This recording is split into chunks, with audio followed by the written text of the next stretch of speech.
దేవుని నామానికి మహిమ కలుగునుగాక. మీరు చూస్తున్నారు ఇక్కడ దేవుడు ఇచ్చినటువంటి స్థలంలో, మనకు దేవుడు అనుగ్రహించినటువంటి స్థలంలో బోరు వేయించడానికి ఈరోజు కృప చూపించాడు దేవుడు. ఈరోజు మరి అక్కడ బోరు వేస్తూ ఉన్నారు. మీరు చూస్తున్నారు కదండి, ఇక్కడ బోరు వేస్తూ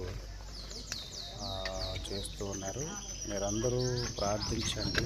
దేవుని మహా కృపను బట్టి ఈరోజు ఆయన కార్యాన్ని జరిపించుకుంటున్నాడు. ఆయన పునరుద్ధాన దినము జ్ఞాపకం చేసుకుంటున్నాము. ఈరోజు ఆ బోరు వేస్తుండగా నీరు ఉడికి నీటి ఊట భూమిలో నుంచి కట్టబోయే మందిరము కూడా అద్భుతంగా, ఆయనకి ఇష్టకరంగా, ఆయన చిత్తానుసారంగా ఆ మందిరం కట్టబడాలని కూడా మీరందరూ ప్రార్థించండి. మిగిలిన ప్రార్థనలో మీరు జ్ఞాపకం చేసుకోండి. దేవుడు ఈ మాటలు దీవించి ఆశీర్వదించును గాక.